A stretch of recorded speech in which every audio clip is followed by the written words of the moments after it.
Hi hello friends, welcome to Mouni cine updates.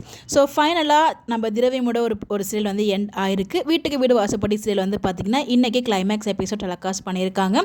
228 எபிசோட்ஸோட இந்த ஒரு serial வந்து எண்ட் ஆயிருக்கு. இன்றைக்கி ஒரு ஹாப்பியான எண்டிங்கில் தான் முடிச்சிருக்காங்க. பட் ஆனால் இந்த சீரியல் எப்படா முடியும் அப்படிங்கிற மாதிரி தான் ஃபேன்ஸுமே எதிர்பார்த்துட்டு இருந்தாங்க. ஏன்னா அப்படி தான் ஒரு ட்ராக் வந்து கொண்டு போயிருந்தாங்க. அதுக்கு முக்கியமான ரீசன் வந்து பார்த்திங்கன்னா அர்ஜுனோட கேரக்டர் ரொம்பவே டேமேஜ் பண்ணியிருந்தாங்க. நானும் எப்படிடா இந்த சீரியல் எண்ட் பண்ணுவாங்க லாஸ்ட்டில் ஆக்சுவலாக வந்து பார்த்திங்கன்னா ஏதோ ஒரு சூசைட் அட்டன் பண்ணியிருக்காரு மட்டும் நமக்கு தெரிஞ்சிருச்சு.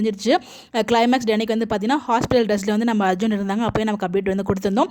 கண்டிப்பாக நம்ம அர்ஜுன் வந்து பார்த்தீங்கன்னா ஏதோ ஒரு சூசைட் மாதிரி அட்டன் ட்ரை பண்ணுறாரு அப்படின்னு சொல்லிட்டு. பட் அதே மாதிரி தான் வந்து பண்ணியிருக்காங்க. கிட்டத்தட்ட நம்ம அர்ஜுன் வந்து பார்த்தீங்கன்னா பார்வதி வந்து அவங்க புரிஞ்சுக்காமல் போனதுனால அவங்க வந்து ஆசிரமத்தில் போய் தங்கியிருந்தாங்க. அந்த தாலியுமே கைட்டு விட்டுஞ்சிட்டாங்க.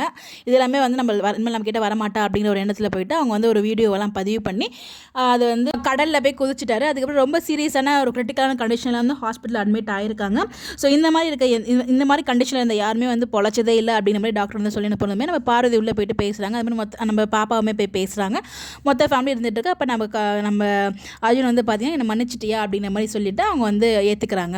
ஸோ அதுக்கப்புறம் வந்து பார்த்தீங்கன்னா ஒரு ஹாப்பியான எண்டிங். அதாவது இது கிட்டத்தட்ட வந்து பார்த்தீங்கன்னா கடைசி எண்ட் போது எல்லாருமே பிரெக்னெண்டா இருக்க மாதிரி, அதாவது 2 தம்பி ஒய்ஃப் அக்கா எல்லாருமே பிரெக்னெண்டா இருக்க மாதிரி வந்து அந்த வாமிட் எடுக்கிற மாதிரி சீன்ஸ் வந்து காமிச்சிருந்தாங்க. இதை பார்த்ததுமே எனக்கு வந்து பார்த்தீங்கன்னா ஈரமான ரோஜாவே சீசன் 1ல் அப்படிதான்.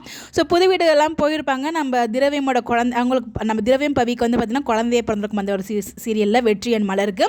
பட் இவங்களுக்கு குழந்தை பிறந்திருக்கும். அந்த ரிமைனிங் இருக்க 2 ஜோடிக்கு வந்து பார்த்தீங்கன்னா அப்போ கண்டினியூஸாக வாந்தி எடுக்கிற மாதிரி வந்து காமிப்பாங்க. எனக்கு இதை பார்த்தீங்கன்னா எனக்கு அந்த சீரியல் தான் ஞாபகம் வந்துச்சு. இது எல்லாருமே வந்து பார்த்தீங்கன்னா பிரெக்னெண்டா இருக்க மாதிரி வந்து காமிச்சிருக்காங்க. திருப்பி வந்து பார்த்தீங்கன்னா நம்ம அர்ஜுன் அண்ட் பார்வதிக்கு மேரேஜ் நடக்கிற மாதிரி காமிச்சு ரொம்ப ஒரு ஹாப்பியான எண்டிங்கில் தான் சீரியலில் முடிச்சிருக்காங்க. பட் எனிவேஸ் இது ஹாப்பின்னு நல்லா சொல்ல முடியாது. ஒரு திரவியம் ஃபேனாக இருந்துட்டு இது எப்படி சொல்கிறதுனா இது இப்படி ஒரு ட்ராக் கொண்டு வராமலே இருந்திருக்கலாமே, அதுக்கு சாட்டுக்கும் பருத்தி மட்டும் குடோன்லேயே இருந்திருக்கலாமே அப்படின்னு மாதிரி எனக்கு ஒரு ஃபீல் ஆச்சு. எப்போ இது கொண்டு வர போகிறாங்க அப்படின்னு எதிர்பார்த்தா ரொம்ப சிம்பிளாக நார்மலாக வந்து அங்கே மன்னிச்சு ஏற்றுக்கிட்ட மாதிரி தான் கொண்டு வந்திருந்தாங்க. ஸோ இது நீங்கள் பார்த்தீங்களா எபிசோட்ஸ் உங்களுக்கு எப்படி ஃபீல் சொல்லி மறக்காமல் கமெண்ட்டில் ஷேர் பண்ணுங்கள். இந்த ஒரு சீரியல் வந்து பார்த்தீங்கன்னா ரொம்ப ஷார்ட் ஸ்பேன் ஆஃப் டைமில் தான் வந்து எண்ட் ஆகுது.